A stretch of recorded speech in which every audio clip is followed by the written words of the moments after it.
আমার গরুর গাড়িতে বউ সাজিয়ে দুত্তুর দুত্তুর দুত্তুর দূর সান্নাই বাজিয়ে নিয়ে যাব আমি তোমায় বাড়ি।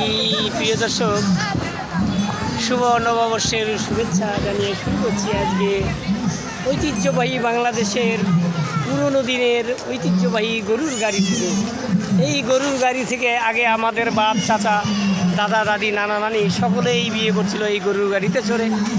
গরুর গাড়ি, এই গরুর গাড়ির সম্বন্ধে তো গানটা আমি মোটামুটি আপনাদেরকে শিরোনামটা দিলাম।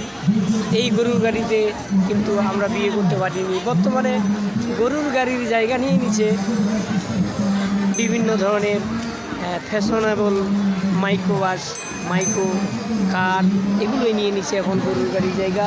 এই গরুর গাড়ির জায়গা দেখছেন, গরুর গাড়িতে চড়ে কিন্তু আমি অনেক বিয়ে খাইছি, কিন্তু আমার বিয়েটা গরুর গাড়িতে করতে পারিনি, কারণ গরুর গাড়ি এখন পাওয়াটা খুবই দুরূহ ব্যাপার। আর গরুর গাড়িতে বর্তমানে যদি ছেলেগুলো বিয়ে করে, যদি বলে যে আমরা গরুর গাড়ি নিয়ে যাব 10টা কিংবা 20টা, তাহলে মেয়েদের পোষায় না। এখন শুধু কার চাই, মাইকও চাই। বিয়ে করতে গেলে মাইকও লাগে, কার লাগে, অমুক লাগে, তুমুক লাগে।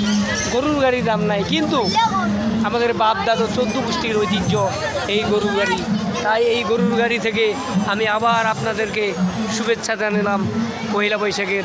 সকলেই ভালো থাকবেন, সুস্থ থাকবেন। আর এই যে আর একটা কথা, পেঁয়াটি, এটাকে বলে আমাদের ঠাকুরগা ভাষা বাইরেই থানা আঞ্চলিক ভাষায় বলে পেরিয়াটি। এটাকে কি বলে এইদিকে?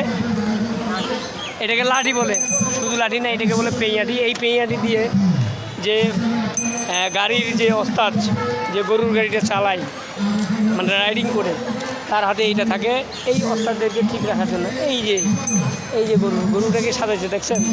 তো ধন্যবাদ, আপনারা ভালো থাকবেন, সুস্থ থাকবেন, এবং আবারও পয়লা বৈশাখের পান্তা খাওয়ার শুভেচ্ছা বিনিময় করবেন।